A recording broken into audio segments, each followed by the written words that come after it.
Peter passionately pens his final words. That's what 2 Peter 3 are, and gives us 5 lessons. And as I read them to you, you'll note that each one revolves around a warning about materialism. Peter was really into what he heard at the beginning. He got it right from Jesus. He couldn't forget it. Jesus said, you can't have 2 masters. You can't lay up treasures in both places. And Peter says, I got it. Number 1, and this is when we met in the fellowship center. We looked at the first 9 verses. Materialism blurs our purpose in life as disciples because God left us here to live redemptively. The whole purpose of Peter writing was that 9th verse that says, God is not willing that any should perish, but that all should come to the knowledge of the truth. We're supposed to be living redemptively. We are here to either aid or actually bring people to the knowledge of the truth. Either we're supporting it by prayer, by participation at any level we can, or we're actually doing it. But we know why we're here. We're redemptive. We look at people, not as potential clients, not as potential friends and people that will adore us, but as people that need redemption. And all of a sudden life changes. I remember back, let's see, how old was I? It was in the 60s, that someone invited me to Grand Rapids. Well, they said, it's not quite Grand Rapids, it's just a little outside of Grand Rapids. They said, there's 2 men we want you to meet. And I remember going there, and I met, Rich DeVos and Jay Van Adel and,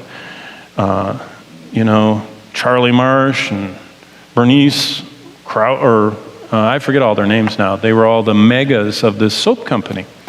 And what I learned is, they said that everyone you look at, you should think about them as where they would fit in your circles, all the circles that they taught you to draw. And I thought about that, and by the way, I did it, and it was fun. I made a lot of money until one day I realized that I was going through life and looking at people and thinking, let's see, if I tell them about Amway and they don't like it, I wonder if I can tell them about the Lord. But if I tell them about the Lord and they don't like it, I can't tell them about Amway because they already don't like me. And so I was going like this and thinking, should I talk to them about the Lord first or the business first? Or the business first or the Lord first? And I thought, wait a minute. We're not supposed to be having this conversation. So I turned in my little case, and it reminded me that materialism blurs our purpose in life as Christ's disciples. We're here to live redemptively. Secondly, and this is where we are right now, materialism clouds our minds with the idolatry of coveting.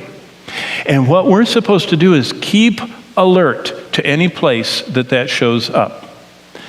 Anytime we crave stuff more than God, and stuff can be media and entertainment and recreation, and we can make anything into an idol. And an idol is anything that displaces God from being most important, our biggest longing. Anything that displaces that is an idol. And materialism, living for anything other than that which glorifies God and lasts forever, clouds our minds by the idolatry of covetousness, and we're to keep alert to that. Thirdly, Peter says this, starting in verse 12, materialism clutters our lives with discontent. We should build fireproof. When Bonnie and I lived out in California, I always remember the raging grass fires that would come sweeping down the hills, Hollywood Hills and the, San Gabriel Mountains and Verdugo Hills and all the other hills. And it would get so dry, and all of a sudden those fires would come. And what happened is that when the pine trees would get engulfed, they would just explode and sparks would fly, and they would land on these cedar shake roofed houses. And if you don't know what cedar shakes are, it's like kindling wood, actually. It should be called kindling wood roofing.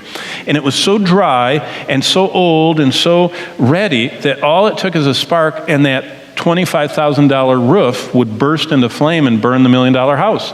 And so what the government tried to do is they tried to get people to rebuild with fireproof orange terracotta, tiles. And, you can put a spark on that, and then it can sit there 3 months, and it'll just sit there, and it doesn't burn. And that's what Peter's saying. Build with fireproof materials. Materialism clutters our lives with discontent. You know what the writer of Ecclesiastes said? We're going to study it in a couple of weeks. The more you have, the more you want. The more you have, the more people want to take it from you. The more you have, the more you worry about it. And there's something about materialism breeds within us discontent and dissatisfaction. We want more and more. And so it clutters our lives. And we should build fireproof. And then, fourthly, materialism blinds our eyes with earthly treasures.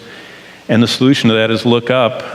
In verses 14, 15, and 16, and 17, Peter is paralleling what Jesus said to the church in Laodicea. Do you remember he said to them, "You are rich, you are increased with goods. You have need of nothing, and you don't know that you're poor and blind and miserable and naked." Blind. Materialism blinds our eyes with earthly treasures. You have a $2,000 high-def investment hanging on your wall. You want to watch it. It's very blinding. I mean, you got to get your money out of it, right? You buy, whatever, you want to use it. And materialism blinds us. And what is blinding? The songwriter put it, Helen Lemmel wrote a poem. Turn your eyes upon Jesus, look full in his wonderful face, and the things of earth will grow strangely dim. You could rewrite her poem, turn your eyes upon stuff, look full in the wonderful stuff, and the things of Christ, his word, his fellowship, his people, his ministry, your calling as a disciple will grow strangely dim in the glow of the stuff. See, that's a choice we make. And finally, materialism corrodes our wills because we're trying to serve two masters. And the solution to that is obey Jesus. And there was never a more relevant message for any group of people than those at the heart of the Roman Empire in Peter's day. And by the way, for us in the heart of American materialism today. Never a more relevant message.